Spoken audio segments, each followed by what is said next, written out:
بسم اللہ الرحمن الرحیم، السلام علیکم ورحمۃ اللہ۔ سپریم کورٹ پاکستان کے اندر 26ویں آئینی ترمیم کے مقدمے کی سماعت ڈیلی بیسس کے اوپر ہر روز ہو رہی ہے، اور ہر روز وہاں پر جو ڈیولپمنٹ ہوتی ہے اتنی حیران کن قسم کی، دلچسپ قسم کی ہوتی ہے کہ اس سے اندازہ لگایا جا سکتا ہے کہ عمران خان نے کس طریقے سے پی ٹی آئی کو یہ قائل کیا کہ آپ پٹیشن کریں سپریم کورٹ میں، اور پٹیشن کر کے 26ویں آئینی ترمیم کو چیلنج کر کے آپ پھر اس کا رزلٹ دیکھیں، آپ پھر اس کا نتیجہ دیکھیں کیا نکلتا ہے اور اس میں سے کیا آپ فائدہ حاصل کرتے ہیں۔ یہ عمران خان نے بتا دیا تھا، اور دیکھیں آج عمران خان کے پریڈکشن کے عین مطابق تمام چیزیں اسی طرح سے چل رہی ہیں، موو ہو رہی ہیں، اور وہی نتائج نکل رہے ہیں۔ اب اس ویک میں 2 دن ہو چکے ہیں، 2-3 دن ہو چکے ہیں کہ یہ سماعتیں شروع ہوئیں، اور مسلسل سماعتیں ہو رہی ہیں منڈے، ٹیوزڈے، اور اس سے آگے ہوا کیا؟ ان دنوں میں جو سماعتیں ہو رہی ہیں سپریم کورٹ پاکستان میں، جو آئینی بینچ اس وقت 26ویں آئینی ترمیم کے نتیجے میں بنا جسٹس امین الدین خان کی سربراہی میں، اس کے سامنے یہ کیس لگا۔ اب عمران خان کے وکلاء، پی ٹی آئی کے وکلاء ایک ہی چیز بار بار بیان کر رہے ہیں کہ آپ نے فل کورٹ بنانا ہے، فل کورٹ کے سامنے اس کیس کو لے کر جائے، جس کے اوپر ان ججز کی جان نکل جاتی ہے۔ یہ لٹرلی ایسا ہو رہا ہے، لٹرلی آپ دیکھ سکتے ہیں۔ اب لاسٹ ویک سے اور اس ویک میں فرق کیا آ گیا، اب آپ اس کو بھی ذرا سمجھیں۔ یہ بڑا اہم نقطہ ہے کہ لاسٹ ویک میں سماعت ہوتی ہے، پی ٹی آئی اس بات کے اوپر لڑتی ہے، فائٹ کرتی ہے کہ ہمیں ہر حال میں سپریم کورٹ میں جو سماعت چاہیے وہ لائیو چاہیے، اور یہ مقدمے کی سماعت لائیو چلے گی، اس کو پوری قوم دیکھے گی، پوری دنیا دیکھے گی، اور یہ نہیں ہو سکتا کہ بند کمرے کے اندر کورٹ روم نمبر 1 کے اندر کیا ہو رہا ہے، کیا نہیں ہو رہا، کیا بات ہو رہی ہے، کیا ڈسکشن ہو رہی ہے، کیا آرگومنٹس آ رہے ہیں، کیا ریمارکس آ رہے ہیں۔ اس طرح سے نہیں ہونا چاہیے، بلکہ پوری دنیا کے اندر یہ لائیو چلے سماعت، پوری دنیا کو پتہ لگنا چاہیے، اور پوری دنیا کے سامنے یہ معاملہ آنا چاہیے کہ حقیقت کیا ہے، اور ساری دنیا کے سامنے یہ سارے معاملات آنے چاہیے۔ تو اس کو وقتی طور پر تو ان لوگوں نے ایکسیپٹ کر لیا، ججز نے مان لیا، اس کو تسلیم کر لیا، اس آرگومنٹ کو اور اس دلیل کو۔ لیکن بعد میں کیا ہوا؟ اس ہفتے جب کیس کی سماعت شروع ہوتی ہے تو اچانک سے یہ لائیو سماعت بالکل بند کر دی جاتی ہے۔ اب مسئلہ کیا ہوتا ہے؟ یہ آپ سوچیں کہ لاسٹ ویک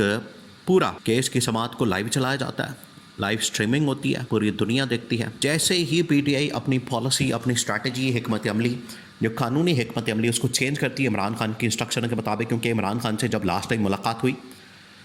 تو عمران خان نے بتا دیا کہ لائیو سٹریمنگ ہو گئی ہے، بالکل ٹھیک بات ہے۔ اب آپ آ جائیں سیدھا ان کی جو پوزیشن ہے، جو اس وقت ان کا دائرہ اختیار ہے، اس کو چیلنج کریں اور کہیں کہ آپ کے پاس تو اس کا دائرہ اختیار ہی نہیں ہے، آپ کے پاس یہ پاور ہی نہیں ہے، آپ کے پاس یہ اتھارٹی نہیں ہے کہ آپ اس کیس کو سن سکیں۔ کیونکہ اگر آپ یہ کیس سنیں گے تو یہ ڈائریکٹ انٹرسٹ جو کلیش ہے، کانفلکٹ آف انٹرسٹ کا، وہ یہاں پر پیدا ہوگا، کیونکہ آپ آئے ہی 26ویں آئینی ترمیم کے نتیجے میں ہیں۔ تو جب آپ 26ویں آئینی ترمیم کے نتیجے میں سامنے آئے ہیں تو 26ویں آئینی ترمیم کی آپ سماعت کیسے کر سکتے ہیں؟ یہ ایک بنیادی سا معاملہ ہے، یہ ساری دنیا کو پتہ ہے کہ وہ اس کے بینیفیشری ہیں، وہ کیسے کر سکتے ہیں۔ اب جب پی ٹی آئی کے وکلاء نے وہاں پر یہ معاملہ سامنے رکھا، اب لائیو نہیں چل رہی، اب ساری خبریں جو آئی ہیں اس ہیئرنگ کی سماعت کی، وہ ساری آئی ہے وہاں سے رپورٹرز کے ذریعے، سورسز کے ذریعے، کہ وہاں پر ججز صاحب آپس میں لڑے ہیں۔ جو ایک اس کا سربراہ جسٹس امین الدین خان، ایک تو وہ اس کے اوپر بڑا پریشان ہے، جب پی ٹی آئی کے وکلاء اس بات کے اوپر زور دیتے ہیں کہ آپ اس کیس کو ایک تو ریفر کریں فل کورٹ کے سامنے، اور یہ جو 5-6 رکنی بینچ ہے، آئینی بینچ، اس کے سامنے رکھنے کے بجائے آپ اس کو فل کورٹ کے سامنے رکھیں اور فل کورٹ یہ فیصلہ کرے۔ جسٹس امین الدین خان اس کے اوپر عجیب و غریب ریمارکس دے رہا ہے کہ ان ججز کے سامنے ہم کیوں لے جائیں، ان ججز کا اس سے کیا لینا دینا، ان ججز کا اس سے کیا تعلق واسطہ، آپ ان ججز کے سامنے کیوں لے جانا چاہتے ہیں جو کہ اس کے خلاف ہیں، جو کہ پہلے سے اپنا مائنڈ ڈسکلوز کر چکے ہیں۔ تو سوال یہ بنتا ہے، ان کا اصل میں اشارہ ہے ان ججز کی طرف جو بڑے ٹاپ لیول کے جسٹس منصور علی شاہ، منیب اختر، اطہر من اللہ اور یہ باقی جج، ان کی طرف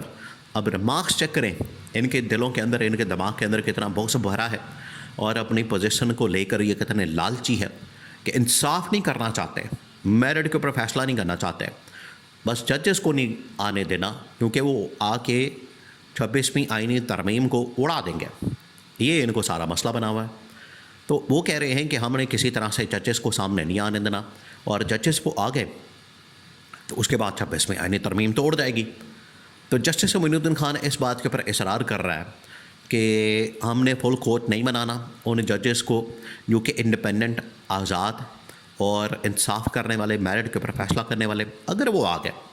تو پورا کا پورا یہ کیس ہی اڑ جانا ہے یا 26ویں آئینی ترمیم ہی اڑ جانی ہے۔ تو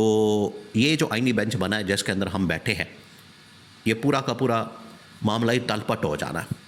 اس وجہ سے ڈر ہے۔ یہ ہے جسٹس معین الدین خان کے ریمارکس۔ اب مزید جو ججز ہیں آپس میں لڑ رہے ہیں، ان میں سے ایک دو ججز نے بڑی ہمت کر کے، جرأت کر کے 26ویں آئینی ترمیم کی مخالفت کی ہے،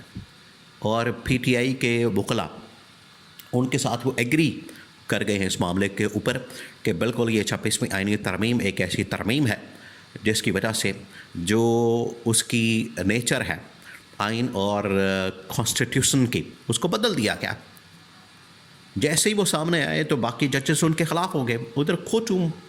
کے اندر ججز آپس میں لڑے ہیں۔ یہاں سے آپ اندازہ کر سکتے ہیں کہ اندر کس قسم کی 26ویں آئینی ترمیم نے لڑائی ڈلواتی ہے، اور یہ لڑائی اتنی خوفناک ہے، اتنی خطرناک ہے کہ ہر بندہ اندر بیٹھ کے اپنے اقتدار کی، پاور کی جنگ لڑ رہا ہے اور اپنی سیٹ کی لڑائی کر رہا ہے، اور چاہتا ہے کہ مجھے کسی طرح سے سیٹ مل جائے، پاور مل جائے، میں اس عہدے کے اوپر بیٹھا رہوں، میں اس عہدے کے اوپر براجمان رہوں، مجھے کوئی نہ ہٹائے، مجھے کوئی نہ یہاں سے دور کرے۔ اور ہم آئینی بینچ کے اندر آ گئے ہیں 26ویں آئینی ترمیم کی وجہ سے، لہٰذا 26ویں آئینی ترمیم کی طرف کوئی دیکھے بھی نہ۔ یہ اندر لڑائیاں ہو رہی ہیں جو کہ رپورٹ ہوئی ہیں۔ یہاں سے آپ اندازہ کر سکتے ہیں کہ اس آئینی بینچ کے اوپر کتنا پریشر ہے، اور انہوں نے یہ سارا معاملہ ڈسکس کر دیا ہے چیف جسٹس کے ساتھ، اور چیف جسٹس کو بتا دیا ہے جسٹس یحییٰ آفریدی کو کہ اب آپ کے پاس یہ سارا معاملہ ہے، یا تو اس پٹیشن کو کسی طرح سے واپس کروانے کے لیے عمران خان سے رابطہ کریں، پی ٹی آئی سے رابطہ کریں، کسی بھی تھرو رابطے کے سورس کے یا کسی بھی ذریعے سے، تاکہ اس کو واپس لیا جائے۔ اگر یہ واپس نہیں لیا جاتا تو پھر سمجھیں کہ نہ صرف ہماری اس وقت پوزیشن اسٹیک پر لگ چکی آئینی بینچ چیف جسٹس کی، بلکہ پورا کا پورا نظام جو ہم نے قائم کیا 26ویں آئینی ترمیم کے نتیجے میں وہ فارغ ہو جائے گا۔ تو یہ چیف جسٹس کو مشورہ دیا جا رہا ہے کہ کسی طرح سے اپروچ کر کے اس پٹیشن کو واپس لینے پر عمران خان کو قائل کیا جائے، ورنہ یہ آپ کو پتہ ہے کہ 26ویں آئینی ترمیم کے خاتمے کے نتیجے میں پورا نظام ہی فارغ ہو جائے گا۔ اب عمران خان آپ کو پتہ ہے یو ٹرن لینے والا نہیں، اس معاملے پہ پیچھے ہٹنے والا نہیں، وہ جس بات کے اوپر ڈٹ جاتا ہے، جیسے اس نے اپنا وزیر اعلیٰ منتخب کروا لیا، بالکل اسی طریقے سے یہ 26ویں آئینی ترمیم بھی ختم کرے گا۔